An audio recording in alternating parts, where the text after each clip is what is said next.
Oh, it's something I never get sick of, man. Look at this. Look at this. Okay people, I'm really excited for this video. I cannot wait to get into it. I'm buzzing to bring you this one and I'm sure you're gonna love it. Things are changing and we're leveling up big time.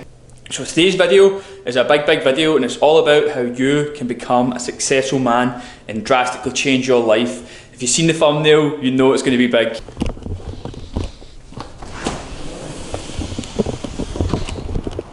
So hopefully you can see this. So today what we're doing is we're interviewing the guy who owns that car and we're going for lunch with him right now and he's going to share his secrets of how he became so successful. He's already gave me some golden nuggets and it's drastically changed my work, and now he's going to share some even more golden nuggets for you to drastically level up your life. So sit back, relax and stay tuned for this one. It's going to be a biggie. So troops, we're here with the man himself. So do you want to introduce yourself, bro, and say basically what you do for a living? Yeah, so I'm Shah. I'm one of the co-founders of a media company that we launched in Manchester, UK. Currently we have grown our company quite big for the time that we've been in the industry. And what age are you again, Shah? 38. 38. Yeah. He's also an American as well. American in UK. Whereabouts in America were you from again? Virginia. Virginia, yeah. See, and you moved to the UK when? 2015, but then I went to Canada, I came back, so 2018. Let's go get started into this video and take some golden nuggets from this man's mind. First question for my man Shah is going to be, how did you get started, bro? It was a kind of a crazy story. We got made redundant at our previous employment. I kind of sat there with my balls in my hand and had to you know, basically say, right, look, do I go in and get another job? Family was like, get a job, make it 9 to 5, be happy, make money, all that kind of stuff. I knew this industry had a great opportunity to make a lot of money. So I kind of spoke to some friends. I spoke to a friend of mine in California. He lives in Silicon Valley. I presented him with a proposal of what I wanted to do, and he invested in my company. He invested more in me than the company, I should say that. And that's the power of your name. If you true hold to your name and people value that, they'll invest in you, not what you have. Because they believe in you. So he said, yeah, I'll put up a certain amount of money, and I said, did you want the money back? He said, no, I know what you're going to take this company to. I want an equity stake. The moral of the story obviously is that we kind of was pushed in a corner, and then we had to kind of fight back. And that's where you fight your hardest, is when you have no outs. Yeah. You know, when your back is up against the wall and you're like, shit, what do I do? Yeah. You find it. I think something you says to me way back in the start was, like, British people, when we're trying to start a company, we'll try and save up their own money and do it, whereas you say is, like, in America you're sort of taught to use other people's money and think about, okay, before I start I need to bring in X amount to basically get started. And that's something that's a really good tip, and it's something I've never actually done, is thinking about trying to use essentially other people's money. Yeah.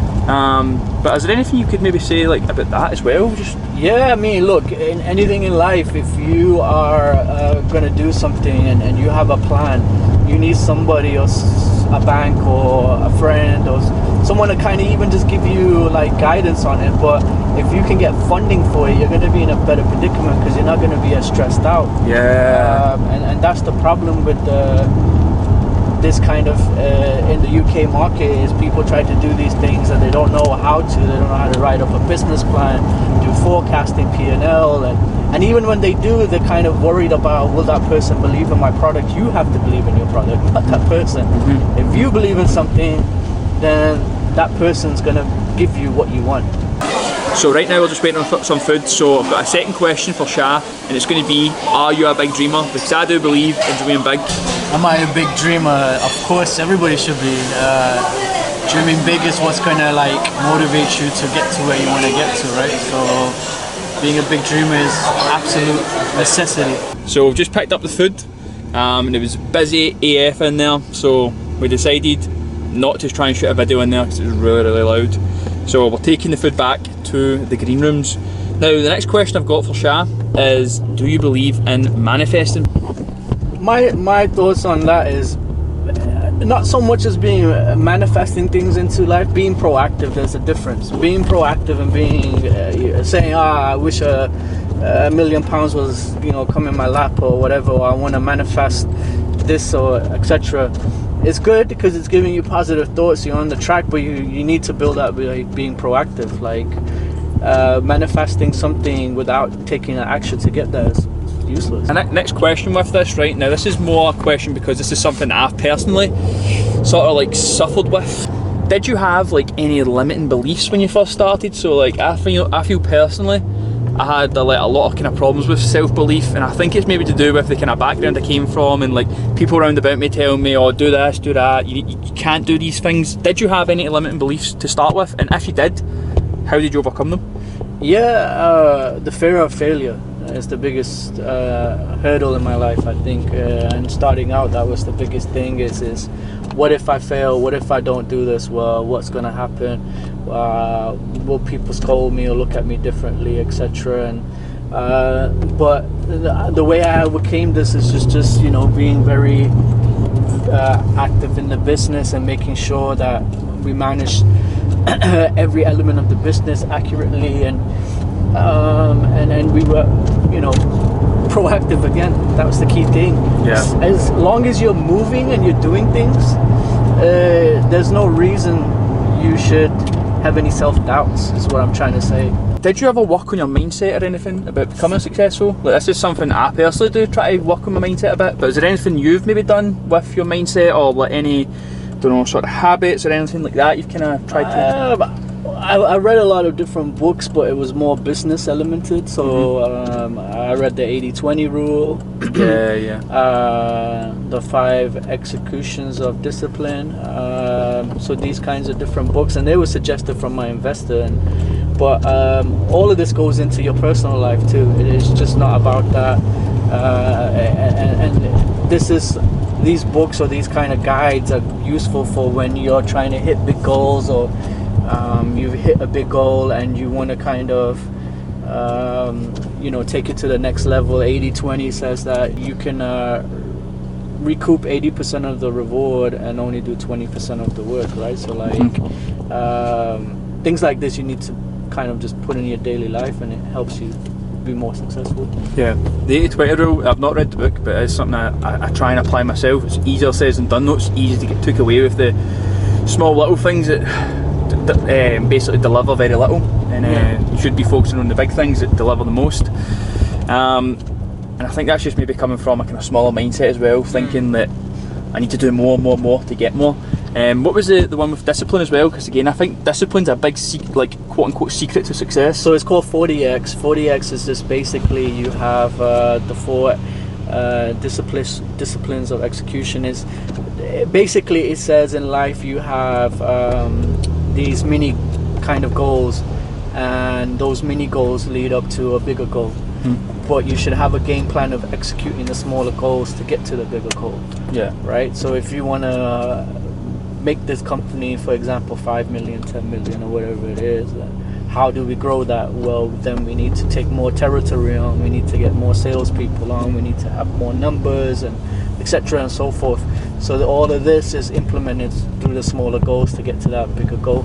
Yeah. So, but you can put that in anything. You could put that in, you want to go on a holiday, a nice one to Maldives or something like that. How do I get to that? Maybe you start up a part-time business, or you put in overtime, or you know, whatever the case is, to get to that bigger goal that you want to achieve. If I was to say to you, what do you believe made you successful? So like, I know there's a lot of different components to becoming successful, but if you had to put your finger on like one thing, what was the biggest thing that happened or you done? I would say, like I said earlier, is being proactive. We continuously, I always say we because it's me and my business partner, the team behind us. It's a team thing. Yeah. Number one, but being proactive is, if you're going day in and day out and you're trying to get the results, then your success comes from that. I think one thing to take away from that as well is, I actually remember you saying to me about how like going out and just chasing business as well, not just waiting for it to come to you, not just waiting for opportunities to land on your doorstep. Oh my god, this is bad. Yeah, I'll let you get out here, bro, so we don't fucking write off the Rari. People are now like, well, you've done amazingly well with this company, I need to do business with you too. So results speak, and if your results are there, your success is there, right? Yeah. So we're delivering on the product that we stand behind. Yeah. I think the following question, mate, right? And again, I think it's going to be somewhat similar to what you said already. But is there any kind of daily habits you can implement that you feel are kind of important to work towards success? And I know you kind of say it's about being proactive, but is there any other stuff that you maybe do? Like, say for example, like maybe the times you wake up, X, Y, and Z. So yeah, no, I wake up about 6:30, 6:30 to 7. Kind of get my brain ready and clear some brain fog, and checking some emails from overnight, checking how my ads are doing from overnight. Do you put more important tasks at the start of the day, or do you do it at the end of the day? Is there anything you can split up like that at all? So the most important stuff we do in the morning time. So do you prioritise doing them first because they're the most important things? Yeah. So that needs to get done sooner better than later. Just because, like, if you watch on YouTube, there's all these videos of like things you need to do to be successful. You need to wake up really early in the morning. You need to get cold showers. You need to do meditation. You need to do X, Y, and Z. But I think what you mentioned earlier about the 80-20 rule, it's not so much about trying to do everything to try and get yourself right. It's about just doing the important shit first. Interesting. Something I do just personally, and I think it's helped me quite a lot, is I basically like to prioritise doing all my kind of like self-work first. So when I wake up in the morning, I actually, mentioned this, I do cold showers, I do meditate for 10 minutes, and I journal. But the main reason I kind of journal and meditate is because when I wake up I have lots and lots of things in my mind. I think just the stage I'm at with my business, like I'm kind of trying to do everything just now. So I've got so many different moving parts that I need to try and focus on. So I find like meditating and getting my thoughts out and kind of journaling for like, maybe say half an hour in the morning, sort of clears my mind for the day and lets me focus. And there's a quote that I like, I think it's maybe from Abraham Lincoln actually, tell me if I'm wrong or not. And he says, if I had an hour to chop down a tree, I would spend the first 45 minutes sharpening my axe. Is it him that says that? I think so, yeah. So that's where I can think about it in my mind, is my axe. Yeah, that's why, so when I said when I wake up, first 30 minutes of my time, I'm trying to gather my thoughts, clear any brain fog. And that just basically is me just waking up and checking stuff. It's not I'm into work, but just checking like, okay, this needs to be done later. Something just to like spark that brain going. Here's another question, right? Then basically, and this answer's going to be different for everybody on their journey, right? But how long did it take you from like the hard work you were putting in to see like big success? So not so much like the first money you made, but the first time you were like, okay, we've actually really got something here. How long did that take you from starting? 6 months in, because now, everybody's success or whatever they want to call it is valued in different things. Mine was is that I was able to take my family on a Christmas holiday vacation, 2 weeks in Dominican Republic, where I had a really nice villa, paid for everyone, had a chef, had transportation. Did you get a chef? Yeah, we had a chef. We had pools, 2 pools, and a jacuzzi, all this kind of stuff, and it was a really nice kind of time to, chill with the family and build and all of that, and that was through the business, through what we accomplished, and that kind of what does motivate me to do bigger things, like everybody has a different value in success. It could be monetary, it could be family, it could be emotions, whatever you want to call it. No, that's cool. 6 months is quick, obviously, it is quick. You know what I mean? It's very quick for us. I think, but like something to take away from that. Basically, your success in your company did come quick, but you've had a lot of years in the industry, haven't you? And then when you started your own company, then it came quick. So like, there is that kind of back end of you, all that learning time. But to go back to it, it's still all in the one pursuit of this like large level of success. I mean, I've still not hit the financial goals that I've always been aiming towards. So it's just interesting to hear how quick your company's progressed, but then you have got the back end, because how long have you been in digital marketing for? Marketing, financing, been doing it 18 years. Yeah. So I guess over that time you could say, yeah, but I never had my own company since, right? I was working for someone or something like that. So that's like this last 2 years, did you say? give or take, yeah. The 2 years is the tip of the iceberg, but then you've got all the 16 years before it at the bottom end, you know what I mean? So it's good. It's good that it's not just overnight success, because people try and sell that, don't they? Yeah, they do. So what do you believe is holding most men back from success? And this can be, again, any form of success, but what do you think holds most men back? You're your own biggest competitor, like fear of failure, like I said earlier. Like you don't want to, you can't grasp if I fall down, what am I going to do next? But all the greats in history, they had their breaks later in their life, not early in their life.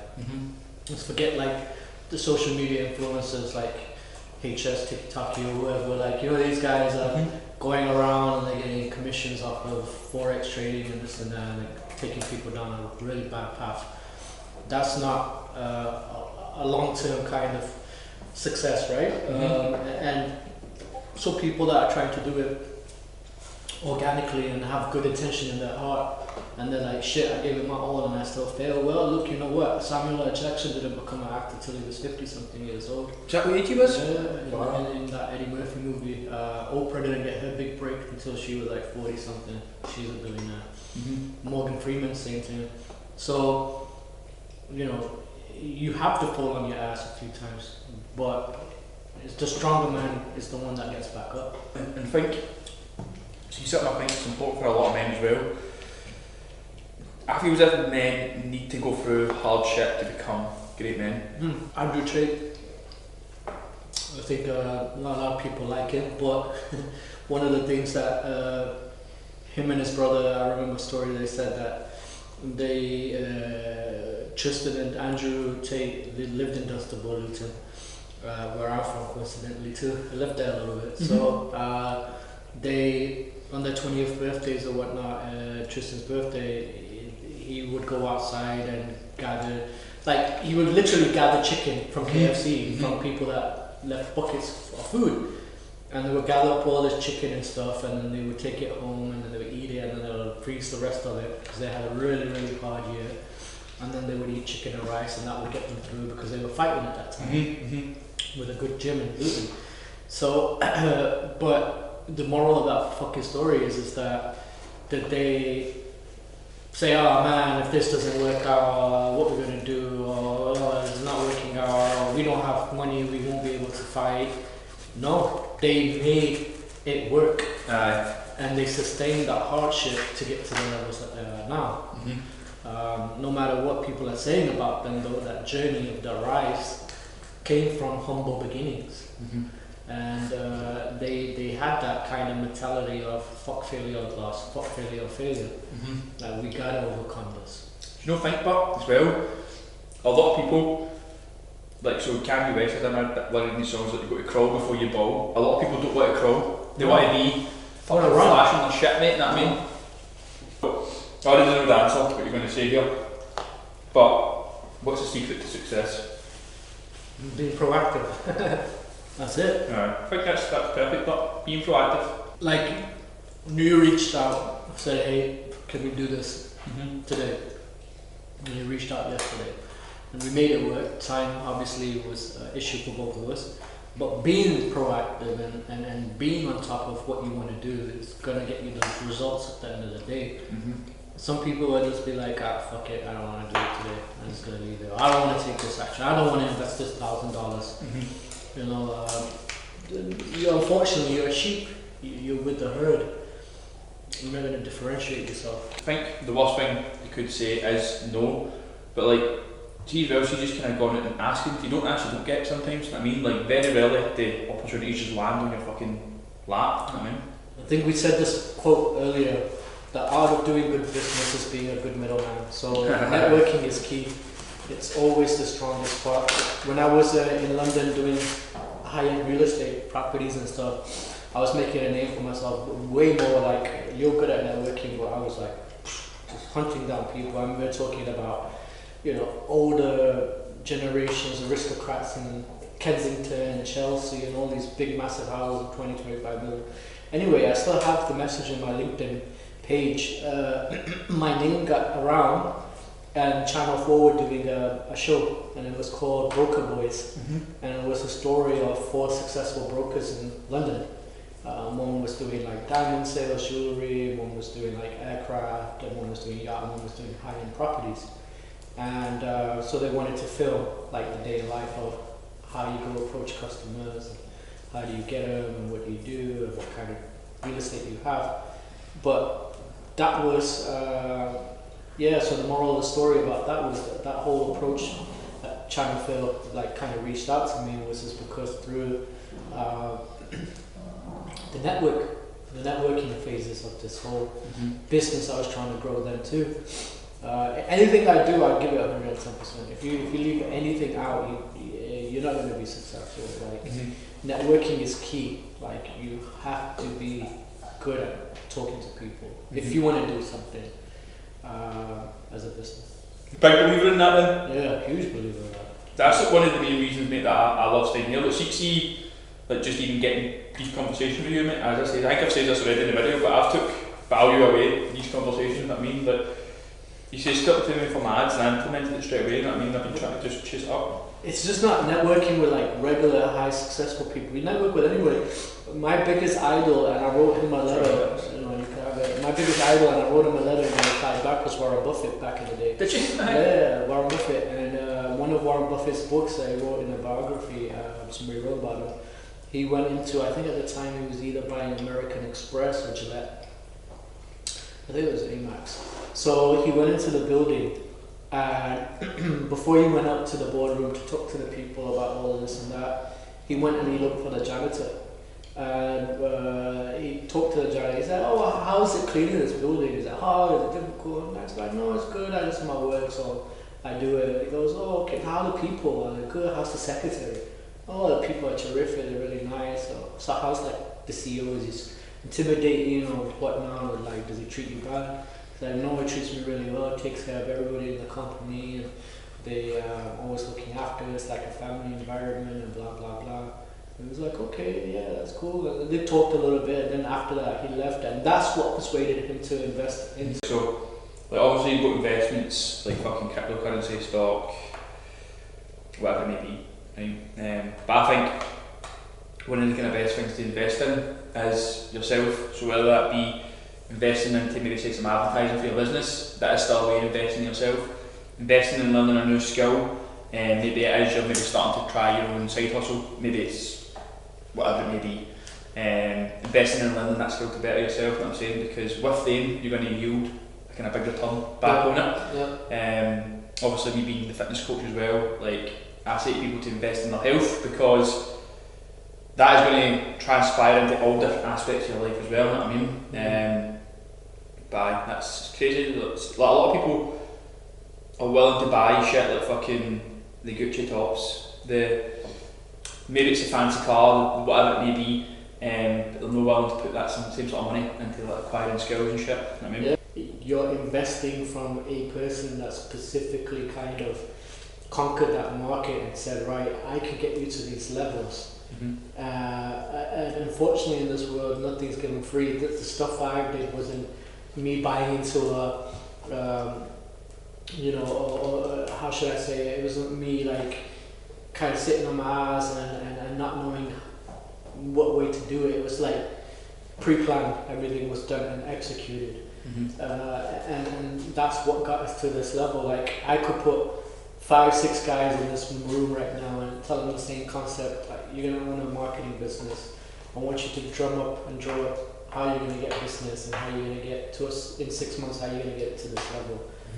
Everybody's answers are gonna be different. Everybody's way of getting to that level is gonna be different. But none of them, I can guarantee this, none of them are gonna accurately get to that level because they never could have even dreamt about it. They never have seen it before. They're giving you the answers back that you want to hear. But that's why there's people in positions that are leaders, and then there's people that are followers. But it doesn't mean those followers can't become leaders. They just need the guidance. So, last question, right? Thank you again for your time, by the way. Is any advice from someone who's just getting started? So this could just be somebody who is like, no, what, I want to escape the rat race. I want to drive a Ferrari. I want to have fucking whatever it may be. Any advice for them getting started? Don't say proactive. Any advice? Just take the leap of faith. Trust your gut. Trust your that's as men. I think we're more built in nature with this than women are. It's like we have this intuition, or what you call a gut feeling, when something's telling you to do it. Do it. Don't be scared to do that. Like, if you feel like you need to rechange your whole life, and that might be a gas engineer coming into working as a fitness coach, take that leap of faith. Trust yourself, because you trust yourself, people are going to value that and they're going to trust in you. Right? So definitely 100%, like, take that leap of faith if you feel like you're something in your mind, something's telling you to do it. You know? The only person, I always say this, I'd rather do something for myself, and then if I mess up or fuck up, then I know, like, I can blame myself. But if I rely on you to do something and you fuck up, and then it's more harder to digest that. In a sense, it's like I put something on someone else's shoulders to ask them, is this good, is this bad, or whatever. They let me down. Now I'm kind of like, look at you sideways. But I can always look at myself and say, right, I was the one that made that decision. I can live with myself in that decision. So put the burden on your shoulders. Definitely. Definitely, because the worst thing can happen is you fail, and then what, you go back to the 95 in a cushy. You know what I mean? So, Shah, see for yourself, right? If people were looking to get your help, right? First of all, who would you help, right? Like, what sort of age range? It's not going to be somebody who's just starting out or whatever, right? But who would you help, and how can they contact you if they would like your help? Yeah, no, we help all kinds of businesses. Like I said, we're going to be going into our own kind of coaching training for the marketing aspect of how to grow a marketing business, right? So yeah, if you want advice on something like that or whatnot, you can reach out to me on Instagram. It's Shah Money Original on Instagram. You can just find me. I'll link it below as well. Yeah, I haven't monetized or anything of this level yet. I'm just growing my company naturally. But if people do want to kind of reach out, I'm happy to talk. Cool. Shah, thank you very much for your time, bro. It's been good. Hopefully you enjoyed that, troops, and I'll speak to you shortly. Just kind of finished the interview with Shah, and hopefully you took as much value away from that as I did. It's taught me a couple of things that I just never ever really thought about. So the first one is going to be, like, you're dreaming big. I need to be dreaming bigger. He says he never even had it in his mind about getting a supercar, and now he's driving one, so I believe personally I need to be aiming higher. Secondly, I believe I need to be working a little bit harder. He basically says the biggest thing about success was just executing, like doing stuff, being proactive, chasing shit down, and that's something I really need to work on to get to that next level. Bye, great guy. I look forward to the day I've got an orange Lamborghini sitting out there, and that is going to be the standard I'm aiming for, and nothing less. If you enjoyed this video, please drop it a like, give it a share, subscribe, and learn how to dream big and become your best. Peace out.